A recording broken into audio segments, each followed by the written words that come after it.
No ar, Faixa Livre, rádio jornalismo de verdade, a informação de primeira qualidade, a interpretação e os comentários das notícias, entrevistas, o contraditório.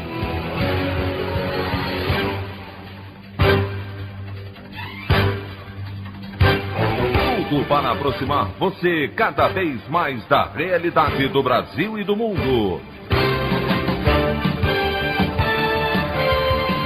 Apresentação: Anderson Gomes. Petrobras anuncia novo reajuste de preços de gasolina e óleo diesel para as distribuidoras a partir desta terça.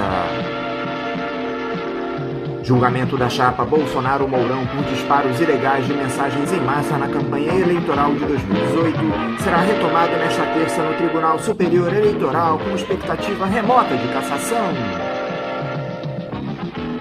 CPI da pandemia vota relatório final também nesta terça e encerra a investigação histórica que deve sugerir indiciamento de presidente Jair Bolsonaro por 9 crimes durante a crise da Covid-19.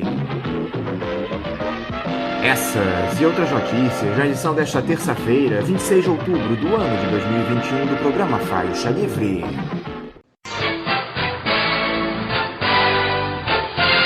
O comentário de Anderson Gomes.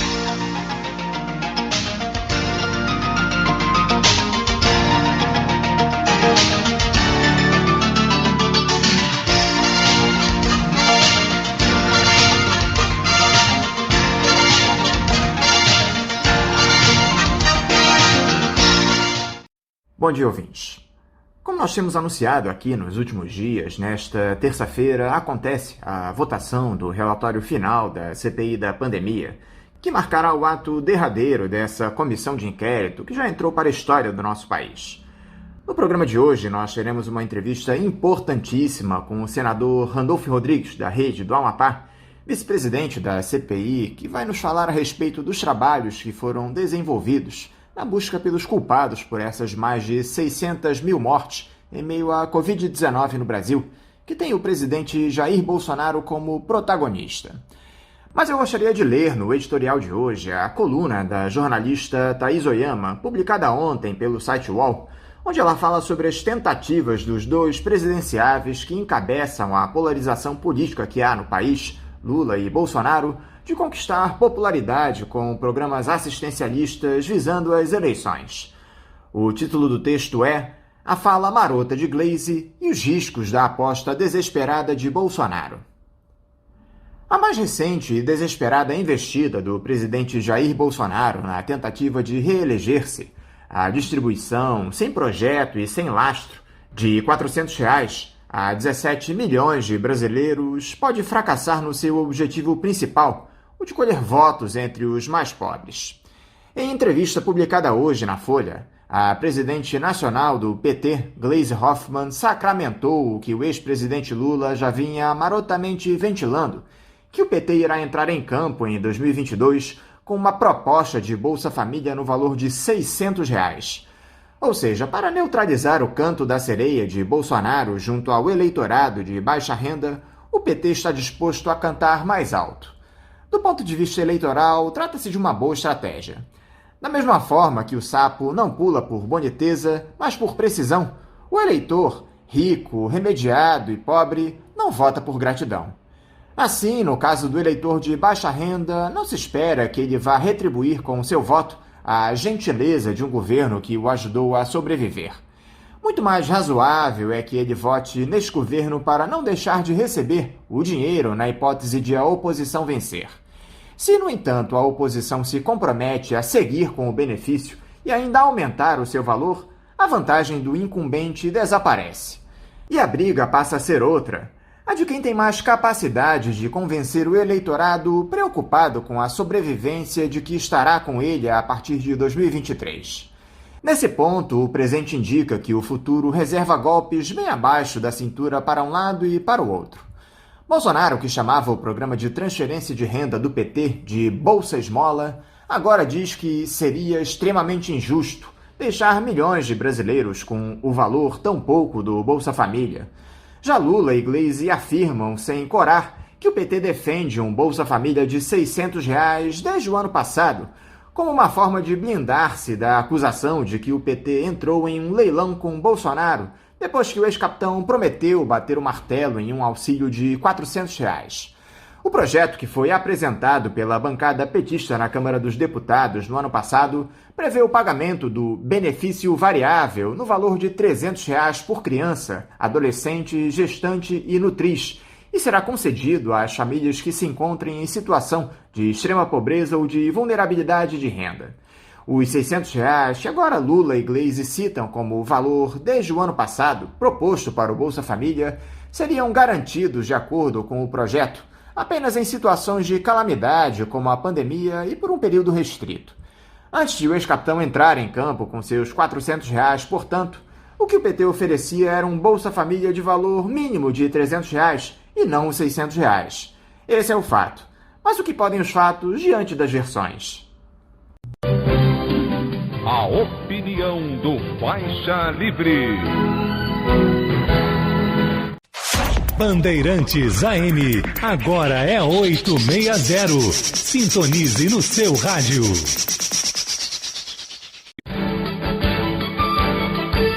Voltamos a apresentar Faixa Livre. Estamos de volta, ouvintes, com o início da edição de hoje do programa Faixa Livre, que tem na sua produção a jornalista Celeste Sintra, auxiliada pela também jornalista Natália Moraes, tendo no comando do áudio o Francisco. Meu bom dia a todos. E meu bom dia também a você, que pode aqui participar nos enviando mensagens eletrônicas para o endereço ouvinte@programafaixalivre.com.br ou ainda registrando suas participações diretamente nas nossas redes sociais. No Facebook, nossa página é o Programa Faixa Livre. No Twitter e no Instagram, para deixar o seu recado, basta seguir os perfis @PGMFaixaLivre. Lembrando que as participações por telefone estão inviabilizadas, pois durante o período da pandemia do novo coronavírus, nosso programa está sendo gravado no dia anterior à sua veiculação. Pedimos desculpas aos nossos ouvintes que costumam interagir conosco desta forma, mas foi a maneira encontrada pela equipe do Faixa Livre para mantê-los informados sobre o que acontece no país e no mundo com essa nossa visão crítica e, ao mesmo tempo, preservando a saúde dos profissionais que levam o programa ao ar. O Faixa Livre pode ser acompanhado também pelo nosso aplicativo para celulares com sistema operacional Android. O nome do aplicativo é Programa Faixa Livre. Os ouvintes também têm acesso à transmissão pelo nosso site, o www.programafaixalivre.com.br, ou pela página da Associação de Engenheiros da Petrobras, a AEPET, uma das nossas entidades patrocinadoras, no www.aepet.org.br. Para quem perdeu alguma das edições ou quer ouvir novamente o Faixa Livre, os áudios das entrevistas e editoriais estão disponíveis no nosso podcast, nos aplicativos Spotify, Deezer e Castbox. E dando início às nossas entrevistas, eu cumprimento o jornalista Henrique Acker. Henrique Acker, bom dia. Bom dia, Anderson. Bom dia a todos os ouvintes do Faixa Livre. Bom dia à produção do programa Faixa Livre e também a todos da Band Rio. Um abraço a vocês. Henrique, muito obrigado por você dialogar mais uma vez conosco aqui no Faixa Livre. Henrique, o caldeirão político do nosso país, que havia reduzido a fervura nos últimos tempos, após o presidente Jair Bolsonaro mudar a postura e parar com os ataques às instituições, à nossa democracia, voltou a se tornar caótico no fim da última semana. Após a leitura do relatório final da CPI da pandemia pelo Senado, que pediu o indiciamento do chefe do Executivo por 9 crimes, o Bolsonaro, em uma tentativa clara de mudar o foco do debate, prática muito comum dele desde o início do mandato, tratou de anunciar a ampliação daquele programa Auxílio Brasil, que vai substituir o Bolsa Família para o mínimo de R$ 400 mensais, mais que o dobro do que o atual paga. Também avisou que vai oferecer auxílio aos caminhoneiros que transportam combustíveis, após uma paralisação de praticamente 24 horas dos tanqueiros, reclamando da alta do preço do óleo diesel, que rapidamente provocou desabastecimento em postos do Rio de Janeiro e de Minas Gerais. Com isso, o ex-capitão jogou a bomba na mão do ministro da Economia, Paulo Guedes, que acabou cedendo e avisou que terá de furar o teto de gastos imposto por aquela maldita PEC 55, aprovada durante o governo golpista de Michel Temer. houve reação imediata do tal mercado financeiro. O dólar disparou, a bolsa caiu, houve pedidos de demissões de secretários do Ministério da Economia. O Bolsonaro e o Guedes tiveram de se pronunciar para tentar acalmar os ânimos e afastar a possibilidade de saída do ministro do cargo. Enfim, você agora que fala de terras portuguesas, Henrique, se mudou recentemente aí para a Europa, como é que tem observado esse caldeirão novamente efervescente por aqui? Bom, Anderson, o governo Bolsonaro, eu tenho dito isso aqui, volto a insistir, as pessoas têm que ficar atentas a isso, é um governo de permanente tensão, né? O tempo todo, todos os dias, o ano todo, todos os meses, todas as estações. Desde o começo, o governo tem dado apenas pequenos períodos de trégua, mas a regra foi e será um enfrentamento. Por quê? Porque a meta da extrema-direita é arrebentar a frágil democracia que nós conquistamos e as instituições que existem no Brasil. Então é importante observar que esse Auxílio Brasil de R$400 é temporário e visa, obviamente, a tentativa de reeleição do Bolsonaro em 2022. E essas medidas que tentam abrandar também o alto preço dos combustíveis não satisfazem plenamente os caminhoneiros e têm consequência, essa alta de combustíveis, ela tem consequência sobre toda a economia. E eles têm consciência disso, o governo tem consciência disso, porque o Brasil do Bolsonaro aderiu essa lógica do preço internacional dos combustíveis, que transformou o petróleo, a gasolina, o gás, enfim, em commodities, cujos preços são regulados no mercado internacional. Essa história de furar o teto de gasto não é o erro, não, do meu ponto de vista, porque isso sequer deveria ter existido. É uma medida que foi adotada pelo governo Temer, aliás, uma das exigências das classes dominantes, do golpe de 2016. Ou seja, é preciso investir menos, porque são investimentos na área pública, não são gastos. O problema é montar uma política de compensação há um ano das eleições, o que só confirma o desespero aí do governo Bolsonaro e da extrema-direita de pelo menos chegar a disputar a eleição no segundo turno das eleições de 2022. Então, qualquer medida que for adotada daqui por diante não tem necessariamente a ver com planos, projetos estratégicos das classes dominantes, mas apenas de preservação do governo do Bolsonaro.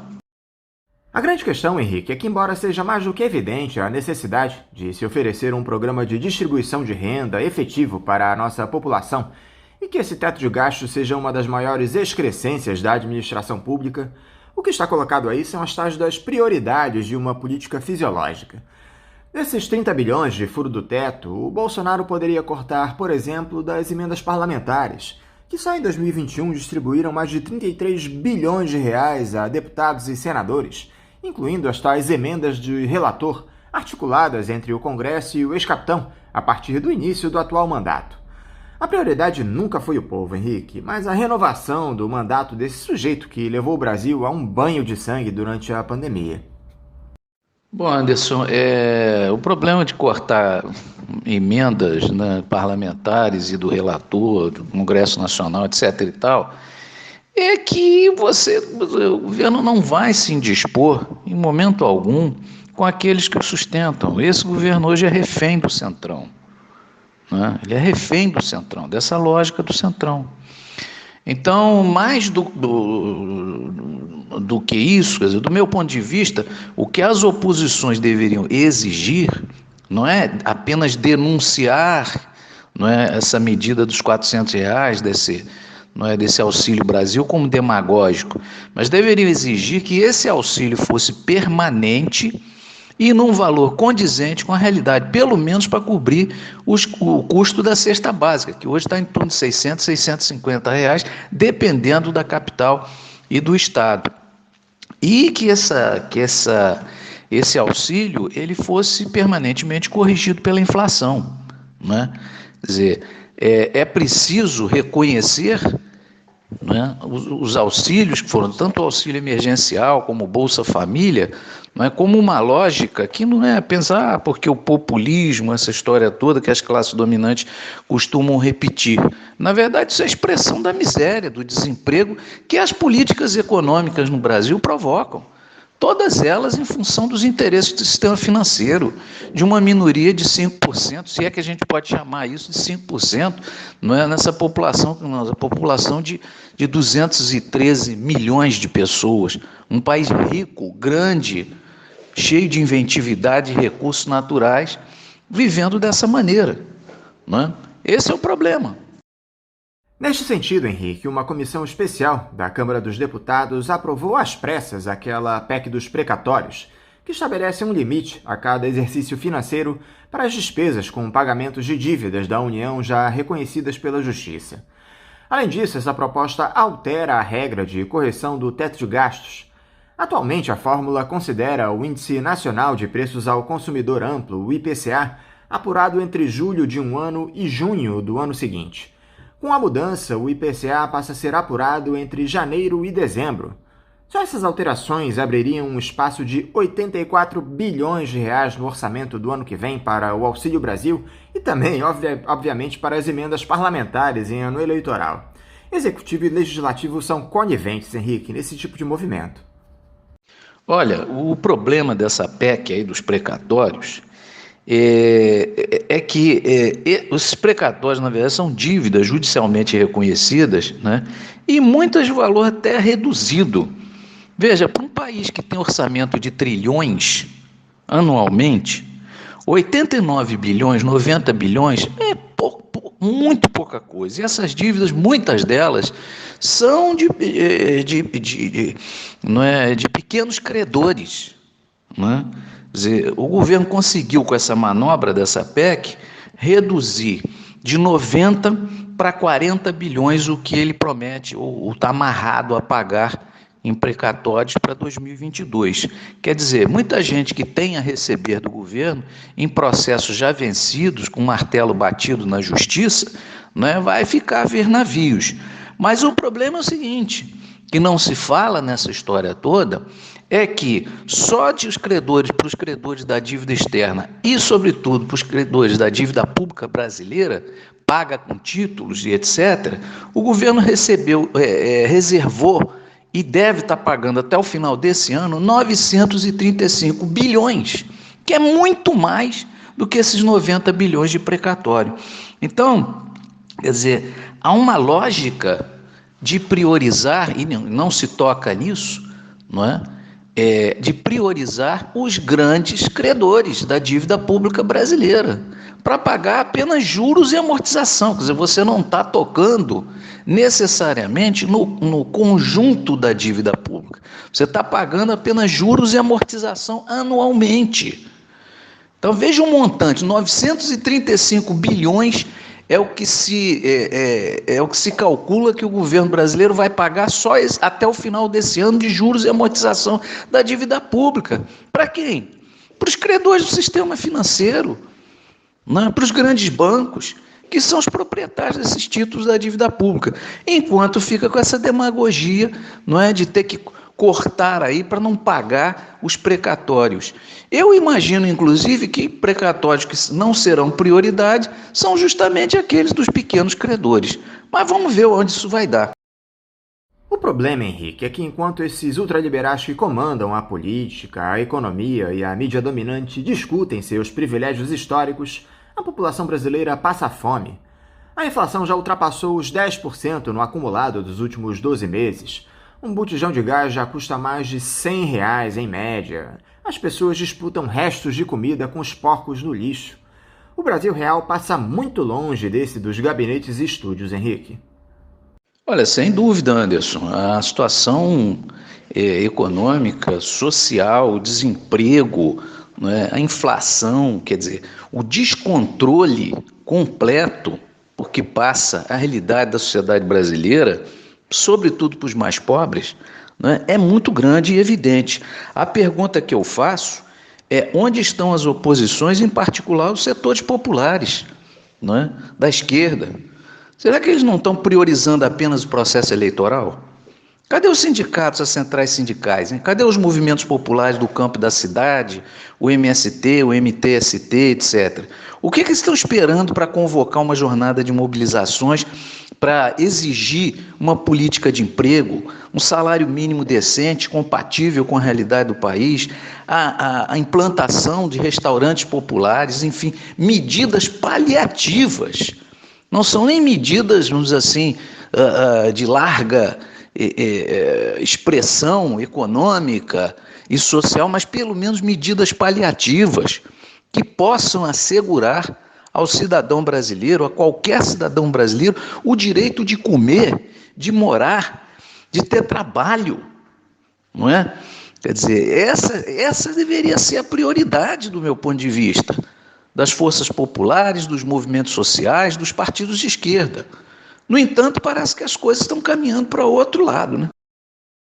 Mudando um pouco de assunto, Henrique, na semana passada, o presidente da Câmara, Arthur Lira, sofreu uma derrota preocupante em um tema que é de interesse de todos nós, que é justamente essa proposta que amplia o controle do Congresso sobre o Conselho Nacional do Ministério Público, o CNMP.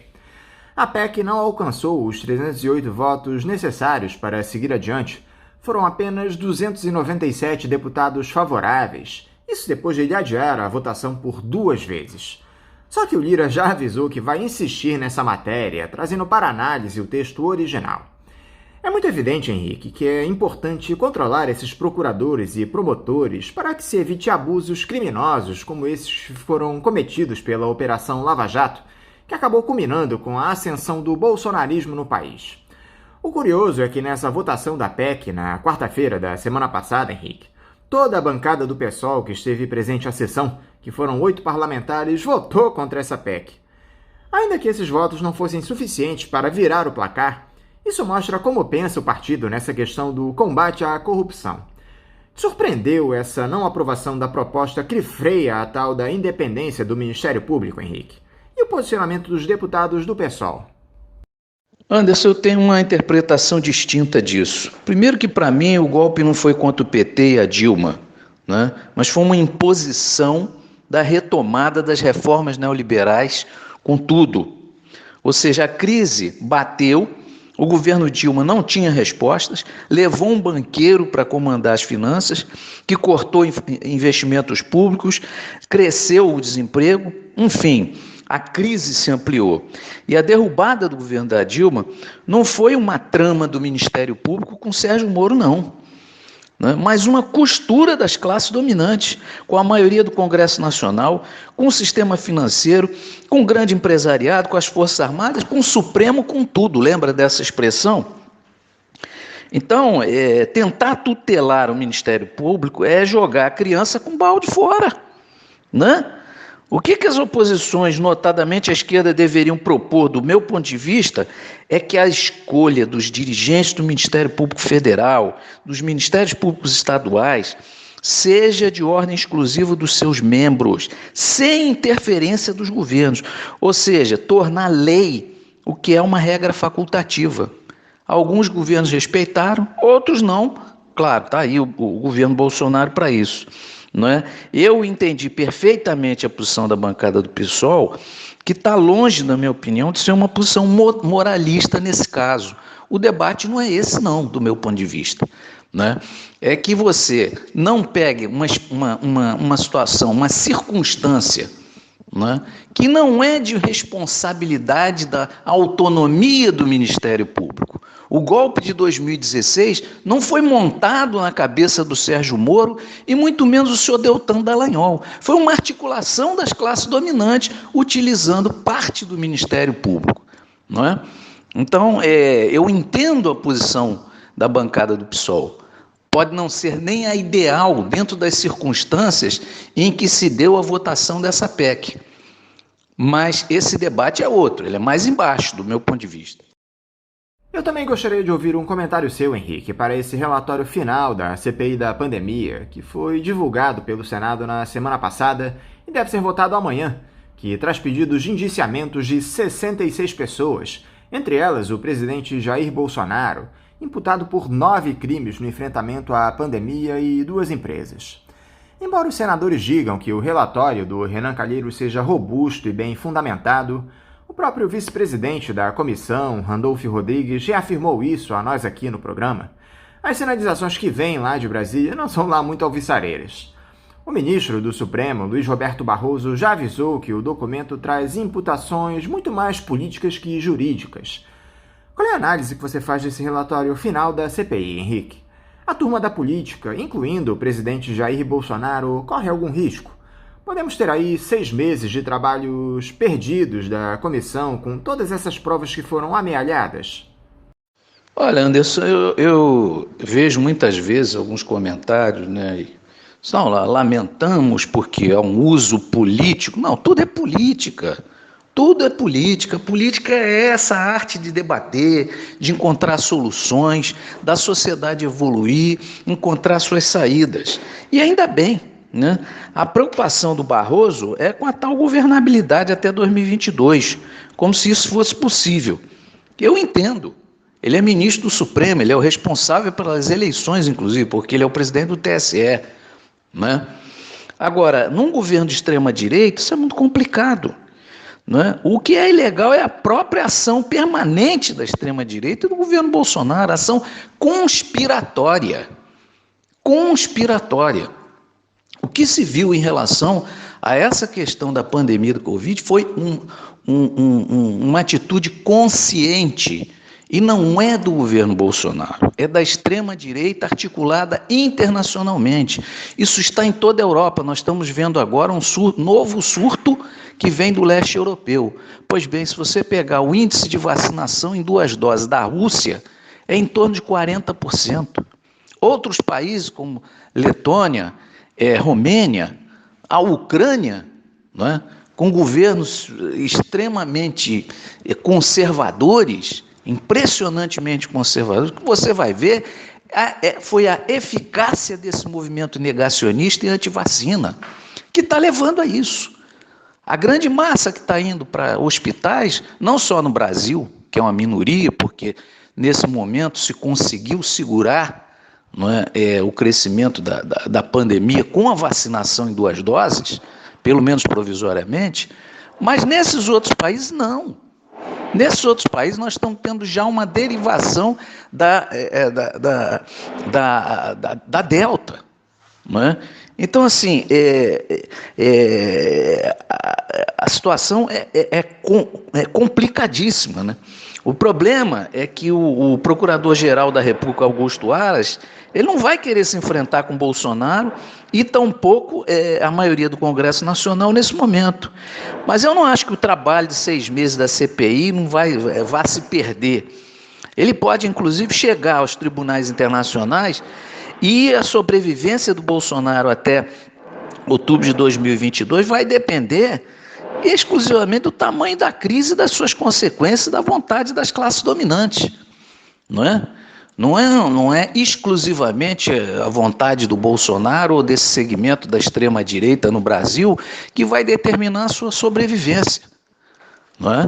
Até agora, o que as classes dominantes têm feito é buscar uma saída que eles chamam de terceira via, de uma maneira pouco consequente, porque foi ela, né? Foi a ação consciente, né, das elites, chamar de elite é muito difícil, né, das classes dominantes brasileiras, né, que gerou o governo Bolsonaro. Então, agora, quer dizer, você criou o monstro, ele cresceu, né, ele assumiu uma robustez que você não imaginava, e agora não tem como segurar esse monstro. Não é? Então, quer dizer, esse é um problema hoje das classes dominantes, essa história de tentar segurar e, enfim, arrumar uma solução negociada, não é? Não tem muita saída nesse quadro que a gente está vivendo. Falando nisso, Henrique, o Supremo é que segue essa trajetória de dar sinais trocados na relação com o bolsonarismo. Enquanto o presidente da corte, Luiz Fux, retomou o diálogo com o ex-capitão, como se nada tivesse acontecido, após aquelas ameaças autoritárias do 7 de setembro, que foram sucedidas do recuo estratégico do ex-capitão, o ministro Alexandre de Moraes segue atrás dessa turma que vive de compartilhar notícias falsas e teses antidemocráticas. o magistrado decretou a prisão preventiva do blogueiro Alan dos Santos, que fugiu para os Estados Unidos com a família, contando com o auxílio do deputado Eduardo Bolsonaro, diga-se de passagem. O ministro determinou que o Ministério da Justiça inicie a sua extradição. A prisão foi pedida porque o tal do blogueiro teria continuado a articular ataques às instituições democráticas. Além disso, Moraes também determinou o bloqueio de todas as suas contas bancárias e de sua empresa e proibiu remessas de dinheiro para o exterior. Dá para entender qual é a do Supremo hoje, Henrique? Olha, Anderson, o papel do Supremo Tribunal Federal além de dirimir dúvidas legais que existam no âmbito aí, dos aspectos que envolvem a vida cotidiana, os processos que acontecem na sociedade e os conflitos, é também assegurar, de certa maneira, a governabilidade. Mas isso é cada dia menos possível, né? Já vista quantidades de ataques, intimidações perpetradas pelo bolsonarismo. Assim, enquanto o Alexandre de Moraes morde, o Luiz Fux assopra, né? Fica essa coisa dúbia. Mas é o papel, o tribunal, o Supremo Tribunal Federal, ele tenta se equilibrar nesse processo, né? Mas também tem que se defender, né? Na verdade, esse negócio desse Alan dos Santos, esse blogueiro, que diz que é jornalista, eu nunca tinha visto, sujeito que surgiu aí com o bolsonarismo, né? Hoje em dia comprar diploma por aí é a coisa mais fácil, mas eu nem quero entrar nesse mérito, né? Esse cidadão, ele divulga um monte de calúnias, difamações, injúrias à torta e à direita, né? E ataca as instituições, ele recebe para isso e tem o aval e incentivo permanente do presidente e da sua turma. Presidente da República e da sua turma, está claro. O processo aí que envolve as fake news e tudo, está mostrando isso, não é? Além disso, quer dizer, o que o Alexandre de Moraes fez foi encaminhar um pedido da Polícia Federal. A Polícia Federal, não é, apurou e pediu a prisão e extradição pediu ao Alexandre de Moraes ou ao Supremo Tribunal Federal, na pessoa do Alexandre de Moraes, que é quem está caminhando com esse processo, não é, a prisão e extradição desse cidadão. Ele está permanentemente infringindo as leis brasileiras e não está nem aí. E assim age a extrema-direita na ilegalidade e vem com esse discurso demagógico de liberdade. É preciso, olha, eu queria deixar bem claro uma coisa, porque parece, né?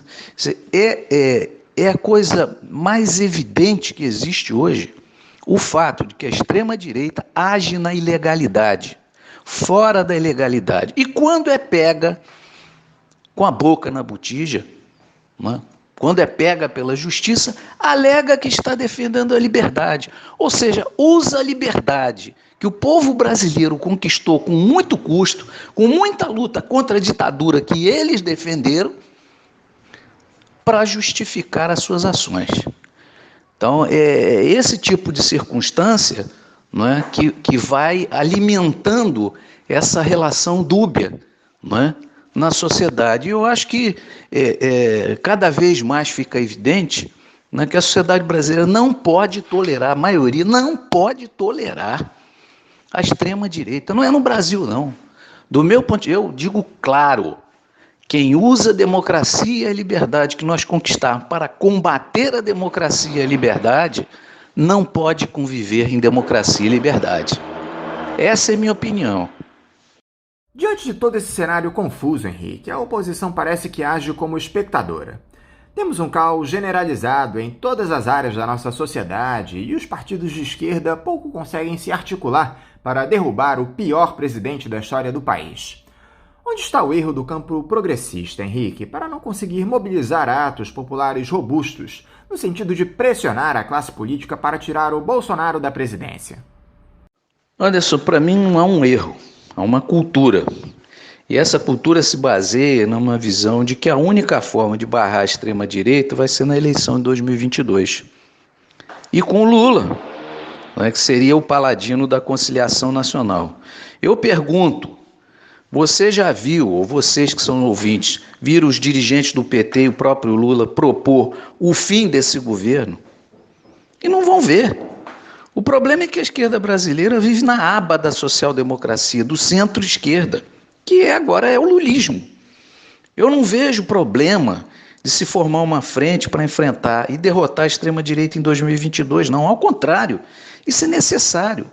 O problema é qual o programa, quais são as metas e quais são as alianças que vai se propor.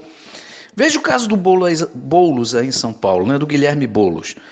Vamos dizer, a principal figura pública hoje do PSOL, que é um partido da esquerda.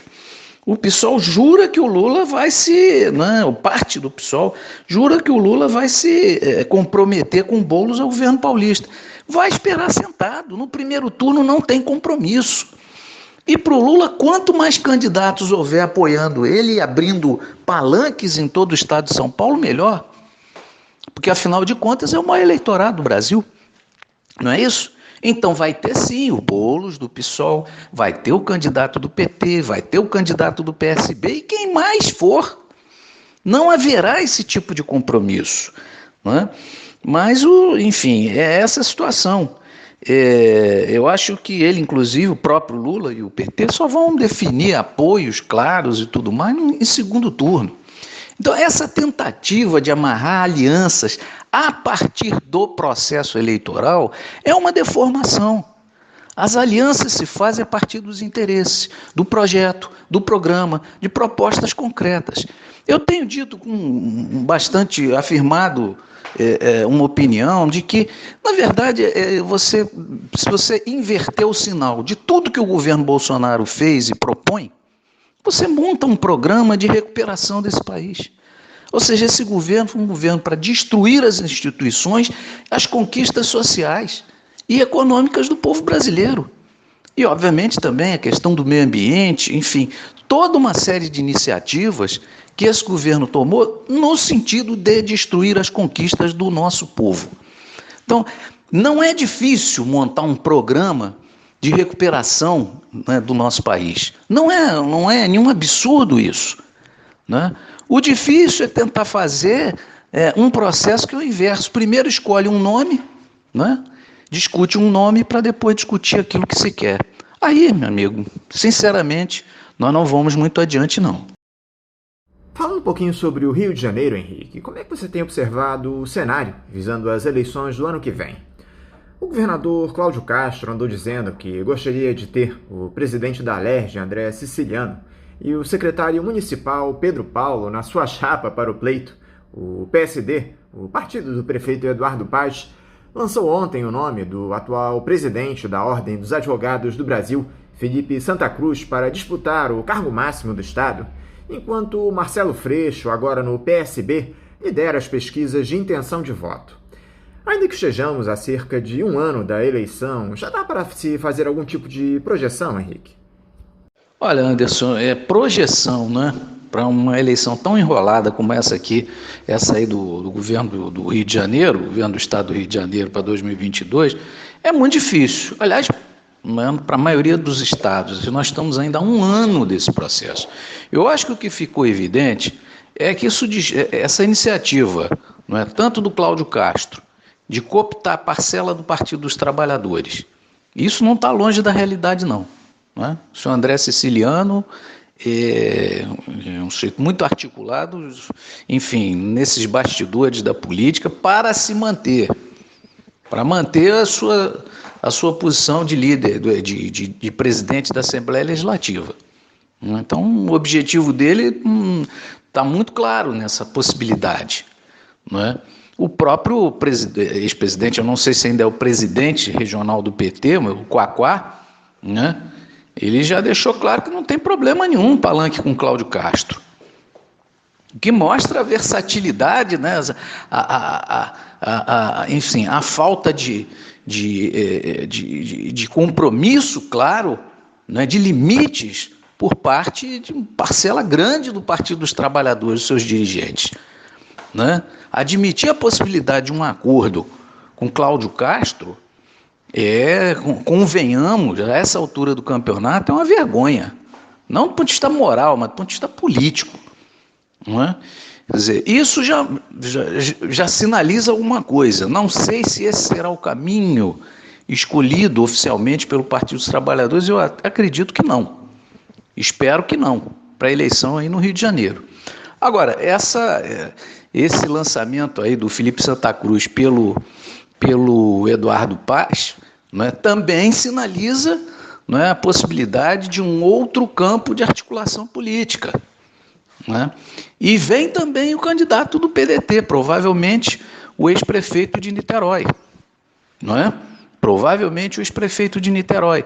O que mostra que toda a articulação que o nosso querido Marcelo Freixo fez, todo o discurso que ele fez, da impossibilidade de seguir a política do Partido Socialismo e Liberdade do Rio de Janeiro, ela tem um fundo de verdade, porque há setores que são muito isolacionistas, autossuficientes e até sectários. Mas, por outro lado, mostrou o fracasso disso.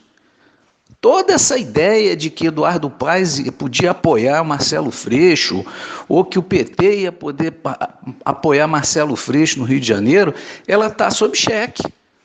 Porque essas candidaturas que estão sendo lançadas, mesmo com um balão de ensaio, vão mostrando, né, que a postura do atual governador, a postura do presidente da Assembleia, a postura do prefeito do Rio de Janeiro, da capital, né, sinaliza para outra coisa,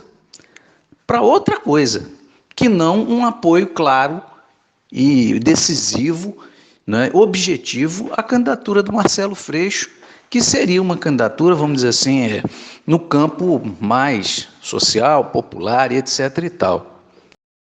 Para encerrar, Henrique, eu queria ouvir um depoimento seu. Embora você esteja há pouco tempo aí em Portugal, qual é a visão que os nossos colonizadores e os europeus em geral têm da situação do Brasil? É semelhante a essa percepção que nós temos aqui? Diz aqui para os nossos ouvintes, por favor, Henrique. Anderson, eu estou há pouco tempo por aqui, né, mas a primeira preocupação que eu tive foi que logo que cheguei foi observar a repercussão do relatório da CPI, né, do Covid, aqui na Europa. Então eu peguei os principais veículos de comunicação, agências de informação, jornais, televisões, etc., de diversos países, e o que eu consegui extrair de mais ou menos de um consenso é que, apesar dos absurdos cometidos no encaminhamento, né, dessa política do governo Bolsonaro em relação à questão da Covid, notadamente seu negacionismo, né, e etc., apesar de todos esses absurdos, né, a mídia aqui na Europa não vê uma saída, vamos dizer assim, dessa crise, não é, através do Congresso Nacional e nem da Procuradoria-Geral da República. Não é? Primeiro que o PGR é o Augusto Aras, um sujeito que não só foi indicado pelo Bolsonaro, mas está completamente comprometido com esse governo, e segundo que o Congresso Nacional não é de maioria pró-Bolsonaro, pelo menos até segunda ordem. Não é? O acordo com o Centrão sacramentou isso. Então, a mídia aqui, não é, em geral, vamos dizer assim, dos setores mais conservadores, da mídia mais conservadora até aquela mais progressista, não é? Não há uma crença de que haverá uma saída através desse processo da CPI em si, não é? Do relatório, etc. e tal. Não se acredita muito nisso. Agora, o desgaste do governo Bolsonaro, não é preciso nem sair do Brasil para perceber isso, né? Quer dizer, quando o Bolsonaro faz suas declarações desastrosas na ONU, os ministros do Bolsonaro vão representar sua política de extrema-direita nos fóruns internacionais, há um descrédito, né, para não dizer que os representantes de outros países levam enfim, desconsideram totalmente a seriedade dessa turma. Então, essa é a imagem que a gente tem, né? Essa é a imagem que o governo brasileiro conseguiu passar praticamente esses 3 anos, né, de Bolsonaro. Henrique Acker, mais uma vez, muito obrigado por você dialogar conosco aqui no Faixa Livre. Eu te desejo sorte e sucesso nessa sua nova vida aí em Portugal. Também te desejo um ótimo dia de trabalho e um forte abraço. Anderson, eu que agradeço a vocês do Faixa Livre. A gente está longe, mas está perto. Qualquer coisa, estamos aqui para participar do programa. Sempre que eu for acionado, vou responder com o maior prazer, dentro da medida do possível, evidentemente. E sempre, se vocês quiserem, enviando notícias aqui do velho mundo, porque eu acho que a informação hoje em dia não tem necessariamente apenas um lado, essa troca de conhecimentos, de culturas, através dos meios de comunicação é fundamental para a gente entender a complexidade do mundo que a gente vive. Quero deixar um abraço aí para toda a equipe do Faixa Livre e para os nossos ouvintes da Band, do programa de vocês. Um grande abraço. Conversamos aqui com o jornalista Henrique Acker. Vamos agora ao nosso primeiro intervalo. Voltaremos já já. Bandeirantes 860. Nova frequência para velhos amigos.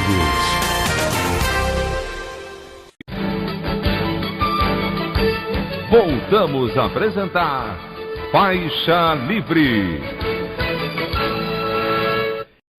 Já voltamos, ouvintes, e é com muita alegria que eu cumprimento o senador da Rede do Amapá e vice-presidente da CPI da pandemia, Randolfo Rodrigues. Randolfo Rodrigues, bom dia.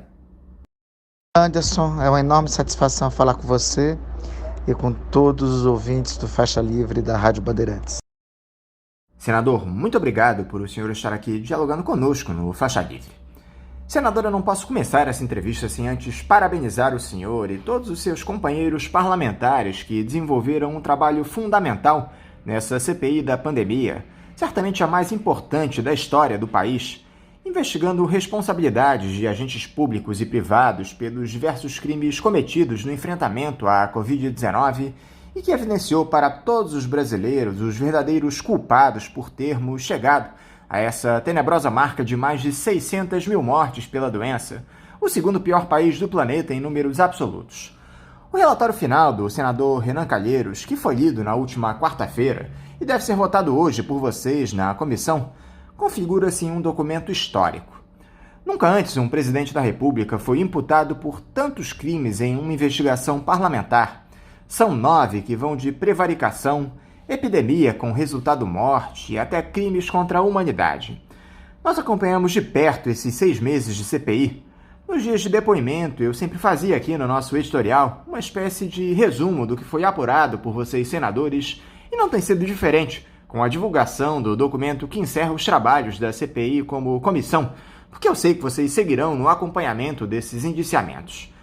Mas primeiro, senador, o senhor como vice-presidente dessa comissão, como se sente depois de todo esse tempo de trabalho, com incontáveis reuniões, tomadas de depoimentos, momentos de fortes emoções com as oitivas, algumas com revelações surpreendentes e outras com denúncias tenebrosas, tamanha crueldade com pessoas que sofriam por conta da Covid-19. Qual é o sentimento que fica, senador, depois de 6 meses de uma comissão parlamentar de inquérito que permanecerá marcada na história? Destaca, Anderson, esta comissão parlamentar de inquérito já cumpriu um papel para a história. Nós iniciamos o trabalho nessa CPI com uma média de 200 mil brasileiros vacinados por dia. Nós tínhamos só 6% dos brasileiros vacinados com 2 doses quando a CPI começou, em 27 de abril. Nós temos hoje já mais de 50% dos brasileiros vacinados com 2 doses ou melhor, mais de 70% vacinados com 2 doses. Isso não foi devido à vontade do governo. O governo foi negacionista em relação à vacina e defendia cloroquina. E defende, alguns agentes do governo e o próprio presidente da República, defende até hoje. O que nós conseguimos foi colocar o negacionismo no banco dos réus e no seu devido lugar. Nós conseguimos, com essa comissão parlamentar de inquérito, colocar a ciência no altar da ciência. Conseguimos pressionar o governo para ampliação da vacinação de brasileiros. no país. Também nós não sabíamos o esquema de corrupção tenebroso, o balcão de negócios que tinha se transformado o Ministério da Saúde. Isso só foi possível com as investigações da Comissão Parlamentar de Inquérito.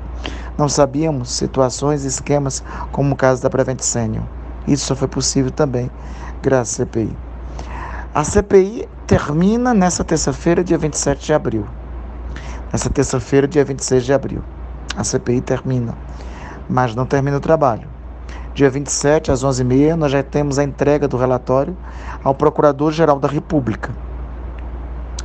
E nós, a partir do dia 27, concluímos a CPI, mas iniciamos o trabalho de entrega do relatório da CPI para todas as autoridades a quem ele for destinado, para todas as repartições de foro de cada um dos indiciados. Não é aceitável que um trabalho deste, que mobilizou tantos brasileiros, fique adormecido nas gavetas do Ministério Público, fique adormecido, sem responsabilização por parte das autoridades judiciais. É atrás dessa responsabilização que nós iremos. O passo seguinte é continuar acompanhando os desdobramentos da CPI através do que nós chamamos de Observatório da Pandemia, que nós criaremos logo após o fim da Comissão Parlamentar de Inquérito. O resultado desse trabalho, senador, está expresso nas 1.180 páginas do relatório final, produzido pelo seu colega Renan Calheiros, com o pedido de indiciamento de 66 pessoas entre agentes públicos e privados até agora, além de 2 empresas, a Precisa Medicamentos e a VTC Log. Há imputações sugeridas pelos mais diversos crimes, mas algumas delas, especialmente ao presidente Jair Bolsonaro, foram alvo de divergência entre vocês, senadores, especialmente aquela que acusava o ex-capitão pelo crime de genocídio. Eu gostaria que o senhor dissesse o que achou do resultado do relatório final, senador. Ele ficou de bom tamanho? Representou tudo aquilo que vocês, parlamentares, conseguiram apurar na comissão? Faltou algo nesse documento? Parece que o senhor deseja sugerir o indiciamento de mais 9 pessoas, não é isso? Agora aponta responsabilidades criminais do presidente da República que podem levá-lo a mais de 80 anos de prisão. Então, acredito que está forte o bastante. E a não caracterização do crime de genocídio não significa que não esteja lá o crime de genocídio. O presidente da República está sendo indiciado por crime de lesa humanidade. É só uma questão de nomenclatura. Quem quiser continuar chamando de genocídio, fique à vontade, pode continuar chamando. O presidente da República está claramente indiciado no Estatuto de Roma. E nós vamos levá-lo para o Tribunal Penal Internacional. A CPI, como eu já disse anteriormente, não acaba quando termina. Ainda temos muito o que fazer. Além disso, tem outros nomes que não estavam contemplados no relatório e que estamos apontando. 7 personagens que participaram, sobretudo, dos esquemas de corrupção no âmbito do Ministério da Saúde e outros 2 que ainda estarão sob a apreciação do senador Renan. Tanto o Coronel Elcio Bruno, quanto que o Coronel Elcio Bruno é o presidente do Instituto Força Brasil, quanto o senhor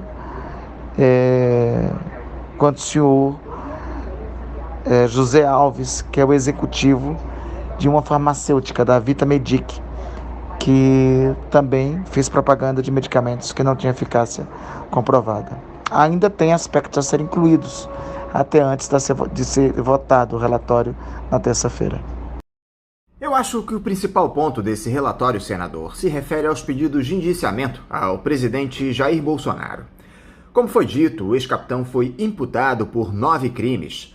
São eles prevaricação, charlatanismo, epidemia com resultado morte, infração a medidas sanitárias preventivas, emprego irregular de verba pública, incitação ao crime, falsificação de documentos particulares, crimes de responsabilidade por violação de direito social e incompatibilidade com dignidade, honra e decoro do cargo, e crimes contra a humanidade nas modalidades extermínio, perseguição e outros atos desumanos.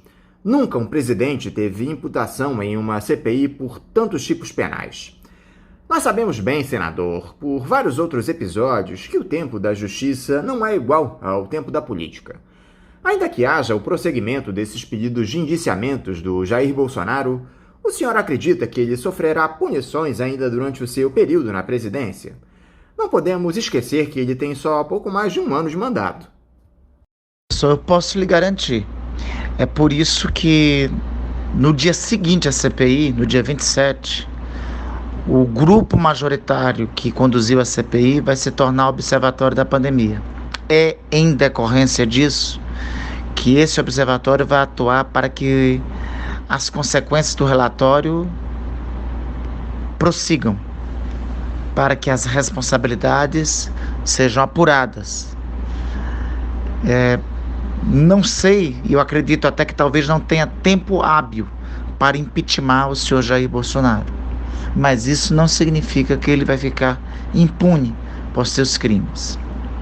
Nós vamos atuar com o observatório para acompanhar as consequências do relatório. Nós vamos entregar o relatório pessoalmente a cada uma das instituições, Ministério Público, Câmara dos Deputados, Procuradoria da República do Distrito Federal, Força Tarefa do Ministério Público de São Paulo, para onde tivermos que entregar esse relatório final, e vamos procurar tomar todas as providências para que todos os responsáveis, não somente o senhor Jair Bolsonaro, mas todos que junto com eles contribuíram por ação ou omissão para essa tragédia, sejam responsabilizados.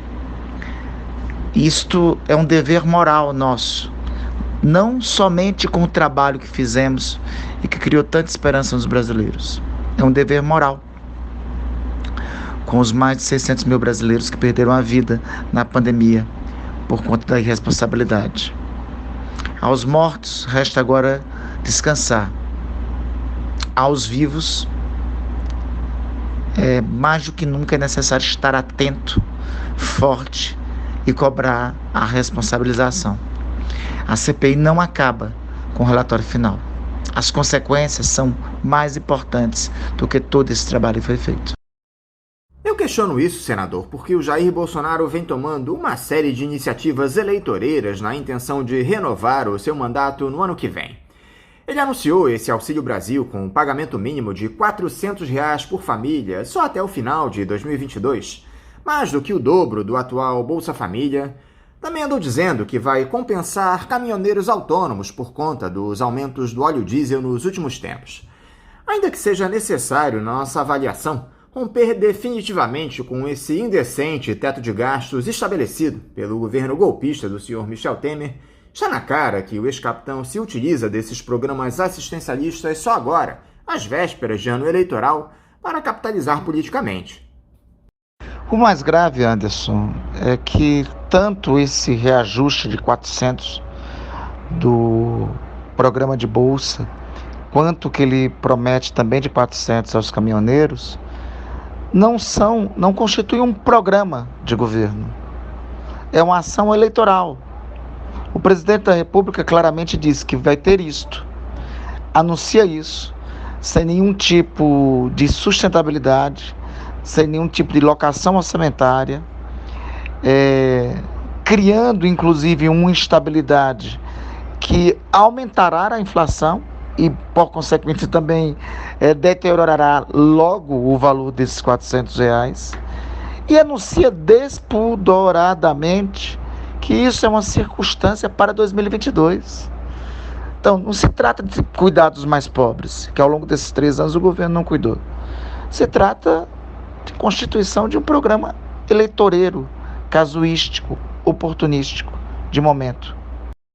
Por falar no presidente da República, senador, após a leitura do relatório final da CPI, o Jair Bolsonaro seguiu com suas práticas criminosas, desdenhando das vacinas contra o coronavírus e enaltecendo o tal do kit Covid. Até seu colega de casa, senador e filho do chefe do executivo, Flávio Bolsonaro, ironizou o documento produzido pela comissão. Ou seja, o clã Bolsonaro sequer se preocupa em continuar com esse tipo de retórica delituosa, senador.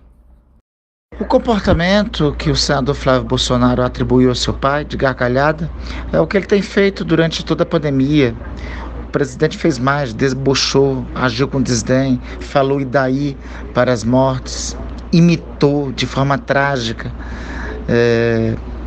pessoas com falta de ar, incentivou a invasão de hospitais. Vocês têm que entender que nós estamos tratando da banalidade do mal em pessoa. É isso que é Jair Bolsonaro e quem o cerca. É isso que temos que confrontar. É isso que temos que vencer. Agora, senador, todos nós sabemos bem que esses pedidos de indiciamentos do presidente da República pelo cometimento de crimes comuns só vão à frente com a autorização do Procurador-Geral da República, neste caso Augusto Aras, ainda que haja uma possibilidade de familiares das vítimas da Covid poderem recorrer diretamente ao Supremo Tribunal Federal na chamada ação direta privada. Pois bem, o Augusto Aras tem se mostrado alinhadíssimo ao presidente Jair Bolsonaro. Diversas vezes ele tomou decisões que atendiam aos interesses do ex-capitão, e isso não é novidade. Tanto que foi reconduzido recentemente ao comando da PGR. Há uma série de insatisfações de vocês, senadores, com algumas posturas do procurador em relação a alguns temas. Isso também não é novidade. A minha pergunta é a seguinte, senador. Caso o Augusto Aras arquive essas acusações geradas a partir da aquisição de provas robustas pelo valoroso e exaustivo trabalho realizado por vocês na comissão, há alguma possibilidade de ele responder por isso, por essa eventual tentativa de barrar os inquéritos contra o chefe do Executivo, no próprio Senado, que é o foro destinado à análise de eventuais pedidos de impeachment de procuradores gerais da República? Como é que o senhor avalia essa situação do Augusto Aras nesse momento, senador? Sempre há responsabilidade para ser apurada se ocorrer desídia, omissão ou descumprimento das funções inerentes ao cargo do Procurador-Geral da República. O Senado é o espaço para isso. Mas a nossa prioridade, nesse momento, são as conclusões do relatório, são as consequências. Nós vamos entregar ao Procurador-Geral em relação ao Presidente da República, porque é isso que diz a Constituição, 58, parágrafo 3º. Comissões parlamentares de inquérito, com poderes próprios de autoridades judiciais, e o seu relatório sendo entregue para apuração e encaminhamento para o Ministério Público. Se ocorrer desídia ou omissão parte do Ministério Público, a Constituição e a nossa legislação processual penal oferece um remédio, que é a ação penal subsidiária da pública, para tentar desta forma, fornecer a denúncia direto ao Supremo Tribunal Federal. Nós vamos buscar, Anderson, todos os caminhos, e é por isso que estamos constituindo o Observatório da Pandemia, para ficar vigilante aos encaminhamentos do relatório e para cobrar que as instituições funcionem. Como eu já disse anteriormente, senador, a tendência é que o relatório final seja votado por vocês na sessão de hoje.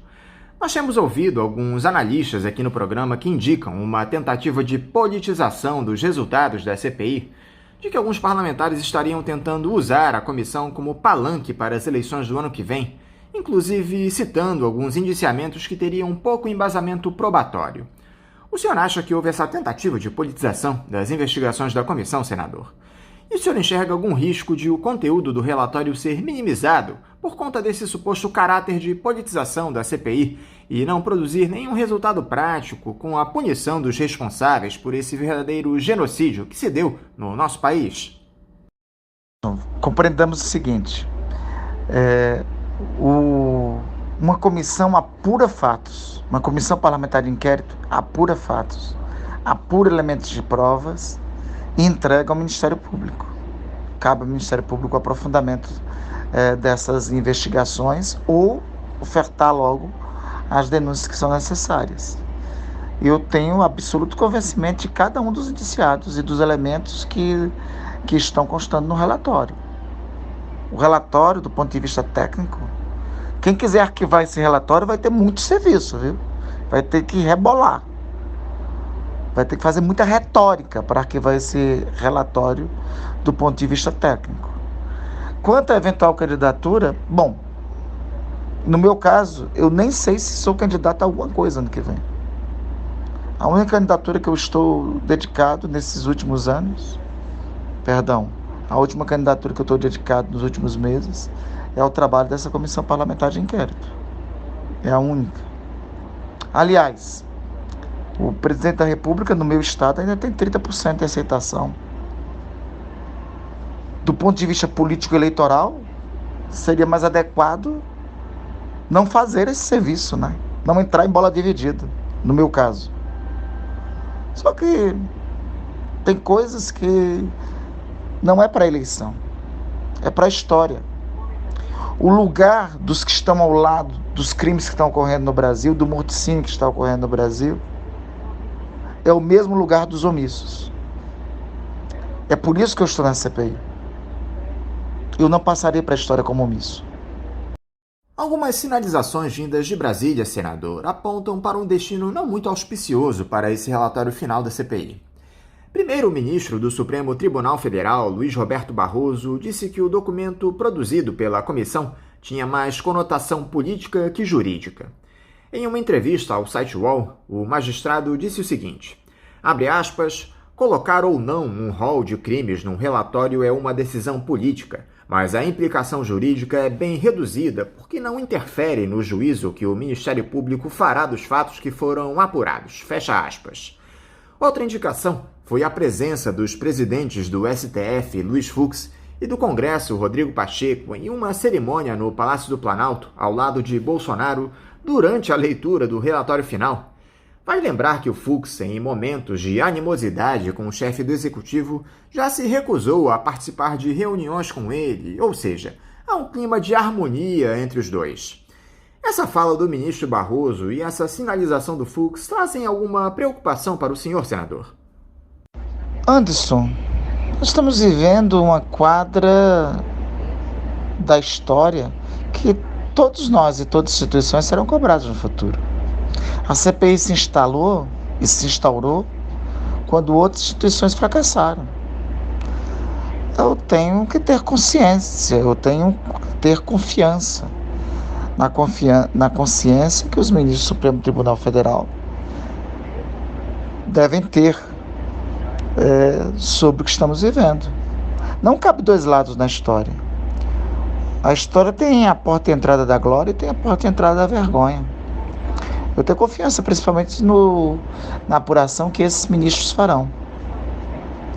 Agora, cada um também age conforme sua consciência, né? E o que sua consciência diz. A minha diz que eu tenho que prestar esse serviço. A minha diz que eu tenho que levar esse serviço a todos os caminhos até as últimas consequências. Como eu já disse para você, nós não podemos reviver os mortos que foram levados inocentemente por essa pandemia. Mas nós podemos e devemos fazer valer a vida deles e fazer valer, além da vida deles, a dor das famílias que não tem mais o convívio deles. Nós trabalharemos para isso. Nós trabalharemos. Algo que nos provocou indignação, senador, foi essa autorização que o governo federal deu ao ministro da Saúde, Marcelo Queiroga, para que ele fizesse uma viagem a Lisboa, em Portugal, para ministrar, veja só, uma conferência sobre as ações do Brasil no enfrentamento à pandemia. Senador, seria cômico se não fosse trágico. A CPI acaba de pedir o indiciamento do ministro por 2 crimes, justamente por sua irresponsabilidade diante da Covid-19, e ele vai a Portugal falar sobre as iniciativas da sua gestão que influenciaram para o Brasil chegar a essa alarmante marca de 600 mil mortes. É o famoso caso de insucesso, senador. Isso é um escárnio. O comportamento do ministro é coerente com o que foi o governo de Jair Bolsonaro. Ele ainda não é réu. Ele irá para Portugal na condição de indiciado pela CPI. Ele vai ser confrontado com isso. Ele ainda não é réu, ele tem liberdade de se deslocar enquanto o Ministério Público não acatar a sugestão de indiciamento e não der encaminhamento à condução das investigações. Eu concordo com você, é um escárnio. Mas o governo de Jair Bolsonaro é um escárnio, tá de concordar comigo, né? E é contra esse escárnio que estamos lutando. Senador Randolfo Rodrigues, mais uma vez, muito obrigado por o senhor conversar conosco aqui no Faixa Livre. Eu quero parabenizá-lo, tanto o senhor como os outros senadores que desenvolveram um ótimo trabalho aí na CPI da pandemia, e também parabenizá-lo pelo prêmio que o senhor conquistou no site Congresso em Foco como melhor senador, prêmio que foi entregue aí na última semana. O senhor recebeu os votos dos internautas. Mais uma prova de todo o excelente trabalho do seu mandato aí em Brasília. Muito obrigado, senador. Uma ótima semana para o senhor e um forte abraço. Foi uma satisfação enorme conversar com todos os ouvintes do Faixa Livre. Queria agradecer todo o trabalho de acompanhamento aos serviços da CPI da pandemia e recomendo, continue acompanhando, porque a CPI não acabará nessa terça-feira. Aliás, acabará a CPI. Começa uma segunda fase. A cobrança para que o relatório da CPI tenha consequências. Que os responsáveis por essa tragédia brasileira sejam devidamente punidos. E para isso é necessário acompanhar para quem o relatório vai e quais autoridades que estão a cargo dos encaminhamentos do relatório. Um grande abraço para todos os ouvintes do Faixa Livre, um grande abraço para você, uma semana abençoada para todos nós. Conversamos aqui com o senador pela Rede do Amapá e vice-presidente da CPI da pandemia, Randolfo Rodrigues. Vamos agora a um novo intervalo. Voltaremos daqui a pouquinho. Bandeirantes AM, agora é 860. Sintonize no seu rádio.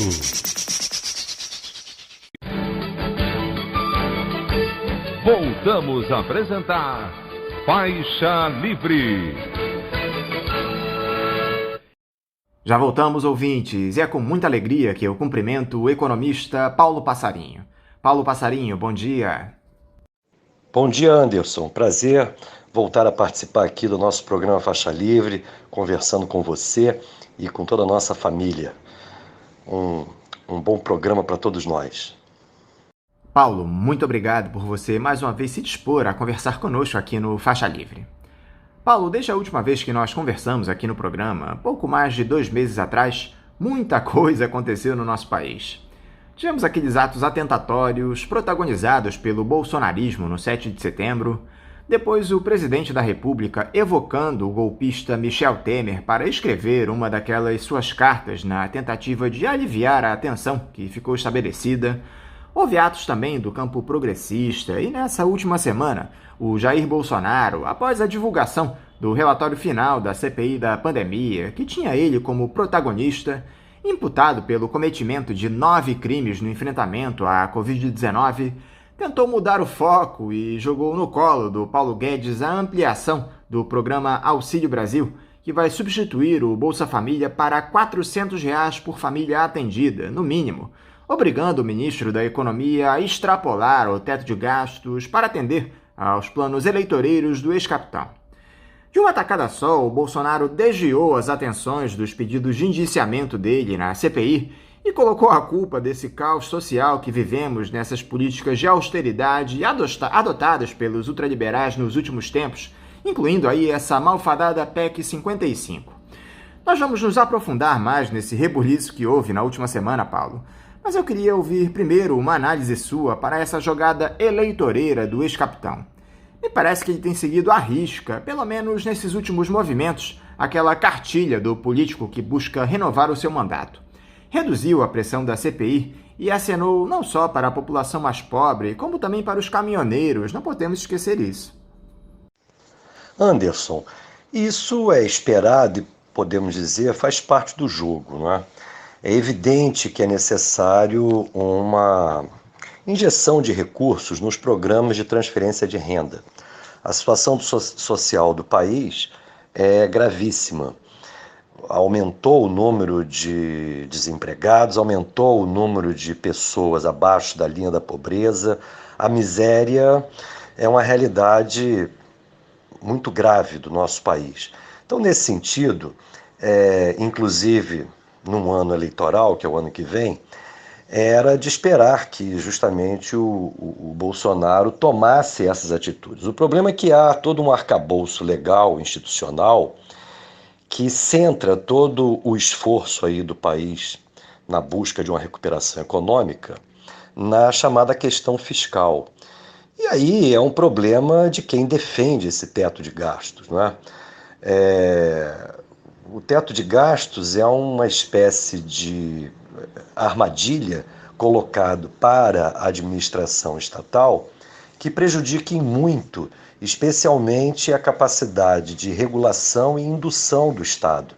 Regulação no sentido, inclusive, de ser mais rigoroso no controle aos oligopólios, onde existe hoje o foco inflacionário, podemos dizer, está justamente nesse pleno predomínio dos oligopólios na sociedade brasileira, na economia brasileira, combinado com o tipo de subordinação que a economia brasileira hoje tem com as cadeias internacionais de produção, as multinacionais, né? A economia brasileira é inteiramente internacionalizada, nós estamos sujeitos, especialmente na área de bens de consumo, à política das multinacionais, e essas procuram impor um ritmo ao país que não condiz com os interesses da nossa população, especialmente da nossa massa trabalhadora. Portanto, essas contradições que surgem do bojo do governo Bolsonaro, onde, por um lado, existe toda uma adoção explícita do programa liberal, ela, por outro lado, esbarra na realidade. E, nesse sentido, é que eu interpreto aí essas pressões do mercado financeiro contra essas medidas aí adotadas pelo governo Bolsonaro, que eu admito que são claramente eleitoreiras, porém, há uma necessidade de uma injeção de recursos. A grande questão é que o debate deveria se centrar, e nesse sentido a oposição me parece muito fraca, nesse modelo que nós temos em curso, com diferentes tônicas, desde o início dos anos 90. Eu sempre que converso aqui no Faixa Livre com vocês, eu chamo a atenção que nós temos um processo de desenvolvimento econômico, de modelo econômico desde os anos 90, que não condiz com os interesses da população brasileira. E essas contradições, em um momento como esse, pós-pandemia ou ainda em meio à pandemia, mostrou toda a sua contradição. O Estado brasileiro precisa ser muito mais atuante e o teto de gastos, evidentemente, inibe qualquer tipo de ação nesse sentido. Com relação a essas medidas aí, especialmente na área fiscal e particularmente em relação ao Auxílio Brasil, terem esvaziado a pressão da CPI, eu tenho minhas dúvidas. A CPI, me parece, fez um trabalho muito aprofundado a respeito das responsabilidades do governo Bolsonaro no tratamento da pandemia, e eu não tenho dúvida, haverá desdobramentos em relação a isso. Nesse sentido, o que eu lamento é que a oposição, especialmente a oposição de esquerda, tem uma posição, tem uma postura muito débil em relação a se investir contra esse arcabouço institucional legal que vem sendo consolidado desde os anos 90, com a lei de responsabilidade fiscal, com a regra de ouro e inclusive com agora, recentemente, com essa questão do teto de gastos. Tudo isso deveria ser objeto de uma crítica muito forte da oposição, preparando justamente a opinião pública para uma campanha eleitoral que necessariamente, caso nós queiramos ter um governo sintonizado com as aspirações populares, caso queiramos ter um governo dessa natureza, sintonizado com os interesses populares, é evidente que a questão da política econômica, do modelo econômico, tem que ser colocado no centro do debate. E isso a oposição, de alguma maneira, titubeia. Essa é a minha grande preocupação. A minha grande preocupação não é com as atitudes eleitoreiras do Bolsonaro, até porque esta, no caso, que significa o Auxílio Brasil, me parece, além de ser uma jogada eleitoreira, me parece uma necessidade hoje das famílias pobres no Brasil, das famílias pobres e miseráveis. Então, nesse sentido, o que tem que ser discutido é esse modelo e, particularmente, a política econômica que está em curso. O problema é que a oposição é muito vacilante nisso. e eu incluo especialmente a oposição de esquerda. Nesse sentido, nós vamos muito mal, não pelos programas eleitoreiros do Bolsonaro, mas pela nossa incapacidade de construir uma proposta que seja crível e que, principalmente, nos aponte para a superação de toda essa herança neoliberal que, nos últimos 30 anos, ganhou raízes no país. Os parlamentares, que não são bobos nem nada, Paulo, já atuaram em sintonia com o ex-capitão e aprovaram rapidamente lá na Comissão Especial da Câmara aquela PEC dos precatórios que abre espaço no orçamento do ano que vem para caber tanto o Auxílio Brasil como a ampliação das emendas parlamentares para deputados e senadores aplicarem nos seus redutos eleitorais. Essa proposta, que limita as despesas anuais com precatórios, que são aquelas dívidas da União reconhecidas pela Justiça, também acaba alterando a fórmula de correção do teto de gastos, que atualmente é feita pelo IPCA, que é o Índice Oficial de Inflação, de julho a junho, e passará a se dar de janeiro a dezembro. Essas mudanças reduzem as despesas da União em cerca de 84 bilhões de reais para 2022 e libera a farra eleitoral. Está muito evidente, Paulo, que o único interesse é a renovação dos mandatos dessa turma. Anderson, há um ditado popular que diz que quem não tem competência não se estabelece. Na verdade, a competência aí do Bolsonaro e da sua base, representada pelo Centrão, está se mostrando clara em torno dos seus objetivos, os objetivos de reeleição. Cabe à oposição denunciar isso. O problema é que eu volto à minha ponderação feita na sua primeira pergunta. Onde encontra-se a oposição? A oposição precisa ser mais rigorosa na defesa de um novo tipo de Brasil, um novo tipo de economia e um novo tipo de institucionalidade. O problema é que nós não vemos isso. A gente observa a principal força política do país, de esquerda ou de oposição, é o PT. O PT, ele atua muito em termos da sua resistência às medidas mais gritantes assumidas pelo governo Bolsonaro contra os interesses populares.